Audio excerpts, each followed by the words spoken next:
Hi, I'm Michelle Weems and I'd like to welcome you to the latest business seminar organised by the University of the Highlands and Islands with Business Gateway and the Enterprise Europe Network.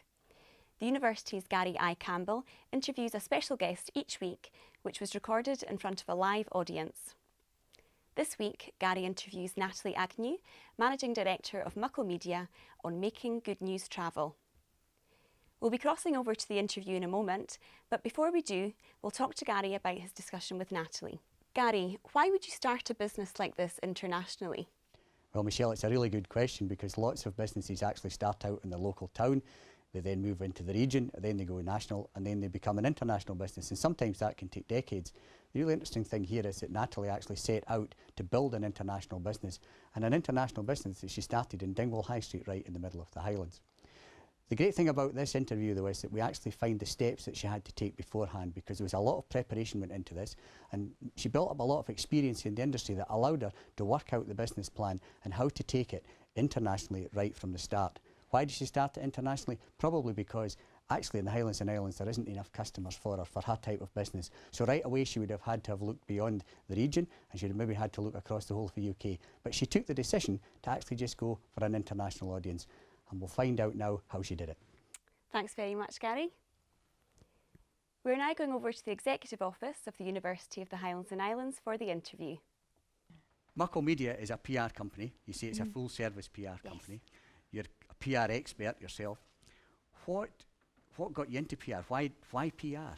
So when I was at school, I really wanted to work in PR or in the media industry at least, and I wasn't quite sure exactly what I wanted to do. So locally, I got lots of work experience. I spent weekends and kind of weeks in the holidays as well at places like Manifest Radio and The Courier and a video production company called Move On Up as well, and got a taste for media. I looked at locally at how I could get into the industry and actually decided to move to Edinburgh to do a degree in communications there. Okay, was there nothing? There wasn't a degree level qualification that I could study that would give me the qualification I needed. Okay. So when you went to Edinburgh, how was it there? Was it compared to being in the Highlands? Yeah, no, I loved it. It was I think it was a really good stepping stone to later moving to London. Gave me a bit of a feel for city life coming from Dingwall, which is very different. So it's a bit of a culture shock. so definitely. We'll just apologise now to anyone from Dingwall that's watching. Yes. I'm from Dingwall. Yes. And so you did your degree in PR, yes. And you looked for a job. But is it quite simple to get a job in PR? No, it's a difficult industry to break into. I think there's a lot of work going on at the moment in the industry to make it a lot more accessible as a career path, because traditionally it's many people work for free for maybe up to a year just to get their first in, and a lot of big agencies don't pay interns. So there's a campaign at the moment to try and get rid of that and make things a lot fairer. So it's a very difficult career to get into. I wanted to come back to the Highlands, so I moved back after university and got a job in telesales, which felt like a step towards marketing, but wasn't really what I wanted to be doing. So it's not PR. It wasn't the job I wanted. Yes, but it was a good introduction to life in business, to working in an office. And also to give you the confidence of being on the phone and having the phone put down on you, and being quite kind of determined, I guess, when you work in telesales. It's a challenging job, but quite an interesting first step, really. Okay, and then so were you always keeping an eye out for jobs in PR? Yes, I was, and certainly up here, and I think it's improved over the last few years, but certainly about 10 years ago there were maybe 3 jobs that I could have had in the whole region almost, and those were taken up by people. So you were almost waiting for somebody to retire or move on, and then having no experience meant that you wouldn't get that job anyway. So it's a difficult environment. Now, it was networking that got you a job in PR, wasn't it? Yes. So a contact of mine was in London working for a big international PR agency called Porter Novelli, one of the biggest PR agencies in the world. And a friend of mine said a position had come up in London, and I'd never been to London. And I was shocked my friend was even living there, really. But somehow I was convinced, so I sent my CV away. They phoned me up and said, come to a job interview. Okay, and talk about the process of this. Yeah. Going. They're a Porto-Novel are a huge international PR agency, and you're working in telesales in Inverness. Yeah. So what was it like going to London for the interview? Yeah, so I booked a flight back when there was a link into Heathrow. So I took the BMI flight down to Heathrow and got there at 4:20 for an interview at 5 o'clock. Well, where was the interview? Miles away. About an hour and a half away. so you're thinking Dalcross? Yeah, exactly. Yes, I'll fly into Inverness. That's what I was thinking. I'll get a cab and I'll be there in 10 minutes. I'll be there in 10 minutes for a fiver, which wasn't the case. But I managed to get there in time by a miracle of something or other, asking all kinds of people that didn't want to talk to me how to get to this place, and not really getting on very well with Londoners who aren't that friendly. Very interesting. So Again, apologies to anyone from London. any Cockneys that are some watching Londoners today. are friendly. So I went to my job interview in a really trendy London PR agency with kind of multicoloured walls and beanbags all over the floor, and they had those space hoppers. People were sitting on it was completely different to anything I've ever experienced in Inverness. Slightly different to Dingwall. Yes, very different. Imagine, yes. Very different, but not anymore because we've created that. You've in created this. Dingwall. We'll come to this in a moment. Yes. And so you got the job in London. What happened? Was it easy to find somewhere to stay in London? Or No. So it's like buying a house in London, finding a room in a shared flat. People take a week off work. Really? Yeah, people take a week off work to find a room in a shared flat. Okay. Everything you go to see, by the time you get halfway there, it's gone. So you don't even get to see it. It's really difficult. So I set off. I left my flat in Dingwall, got on a plane with a suitcase, and that was me. Moved to London, stayed on a friend's sofa for a week, and spent a week trying to kind of bed down in a new job in a new industry that was all really new to me. But then spent the nights zooming around London in places I didn't know, going to the most horrific flats that nobody would ever want to live at for ridiculous amounts of money as well. And eventually I found a cupboard. a cupboard? Yes. So my first 2.5 years in London, I lived in a cupboard in a shared flat with people from all sorts of different countries, a South African, an American, and an Australian. And how big was this cupboard? It was the size of a single bed. Did it have a window in it? It had a small window Oh, and a that's single not so bed. bad, right. And then I had a cover, I had a wardrobe in the corridor beside the two boys' rooms where I kept all my clothes. I didn't even have, no. This is how people live in London when you're in an entry-level job, because it's an expensive place to live. Okay. So I lived in a cupboard. But you didn't stay there forever? No, but a couple of years. Couple of years. Yeah. Wow. The thing about London is you just need somewhere to sleep at night because you're out at work all day and you're partying all night. So. Okay, that's it. We can Somewhere to and rest also your head. we can party all night in Inverness as well.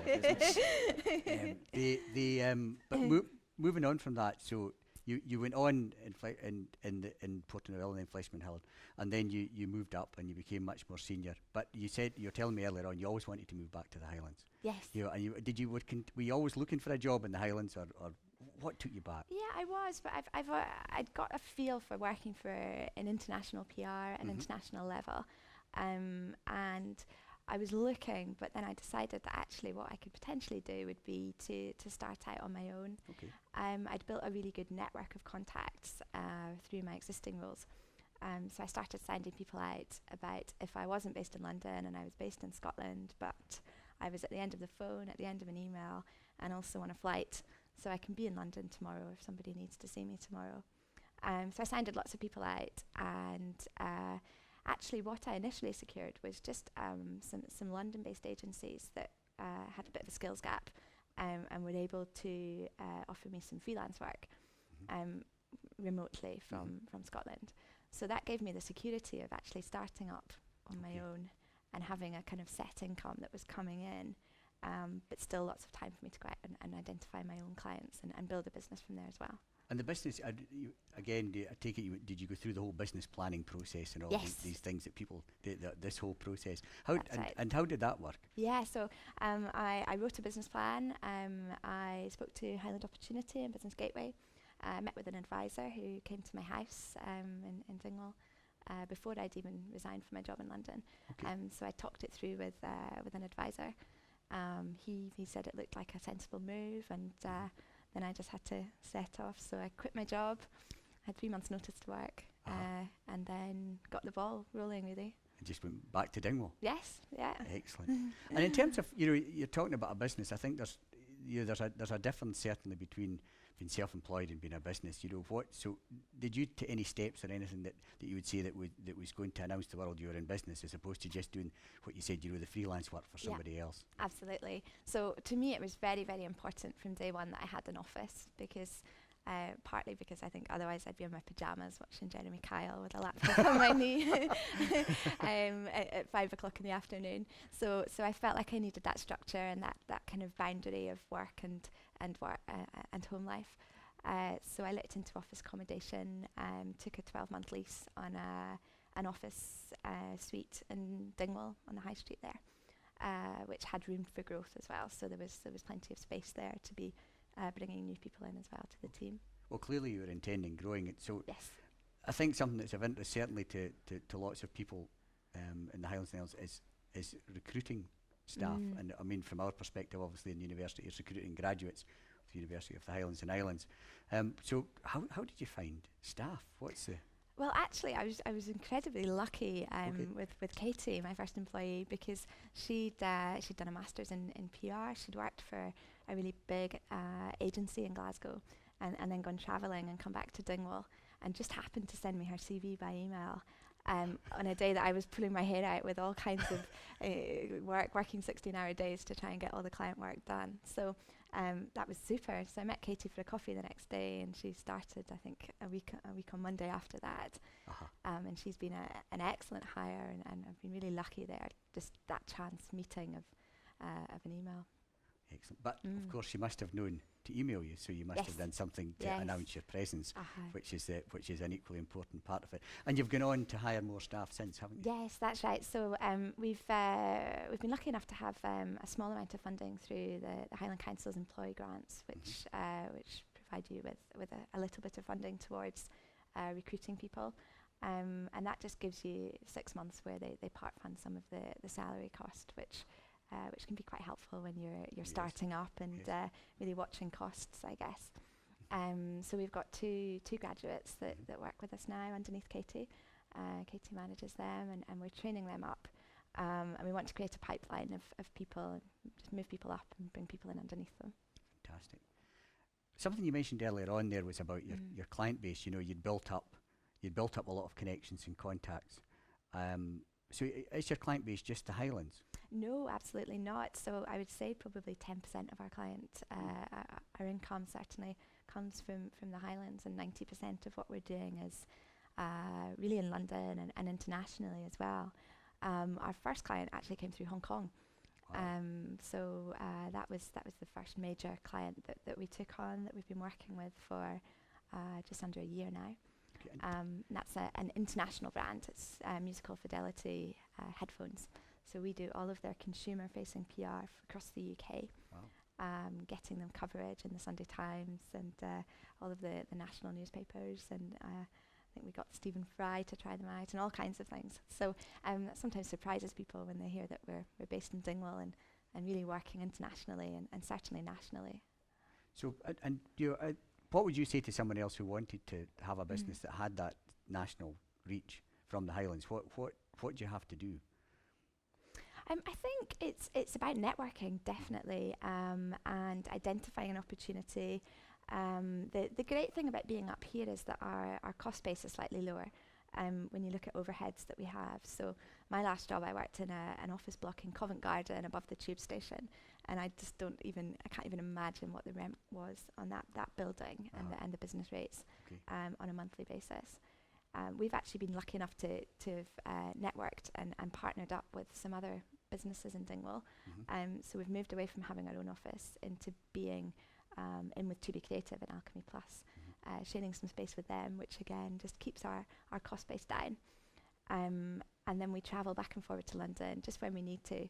And we're telling people in London, we'll give you the same service as these people you work with in Covent Garden. In fact, we'll try even harder and get even better results for you. And if you need to see us tomorrow, we'll be there tomorrow, and it's seamless, really. It's seamless. So you don't find the cost of travelling up and down to London negates being there? You're still much more competitive? I would say so. When you look at the cost, we try to plan in advance as much as we possibly can. So we use the Flybe flights back and forward, and also sometimes take the sleeper as well. And the further advanced that we book those, the more reasonable the cost is. Okay. And your ambitions going forward, how do you see Muckle Media? I get a fantastic name, might I say. You know. And that must be quite interesting in Hong Kong as well. Yes, that's what I was going to say. It's a nice little conversation starter in the Highlands to be called Muckle Media, but people in London call us Mucky Media, and they say how's Mucky Media going, and then they say what is Muckle. So, but again, it's a conversation starter, and it shows a background in the Highlands, which is our commitment is to be a Highland company, but to service the needs of people from across the UK or even beyond, really. Okay, and going forward, how do you see it all expanding? So just continue to grow, continue to develop the team and provide a really good career path for local people, give them opportunities that weren't really there 10 years ago when I was looking, and just do really creative work and continue to grow our client base outside the Highlands, and also we'd love to be working with some of the bigger companies in the Highlands as well that might make use of our services.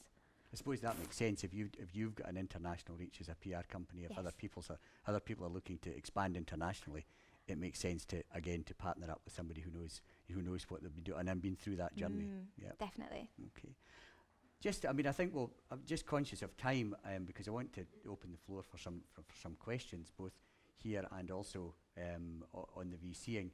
But more importantly, those of us that are watching this by webcasting, you can tweet in questions. It's #UHI Lunch if you want to tweet in your questions just now, and then you and our tweet master will pick up the tweets and ask the questions on your behalf.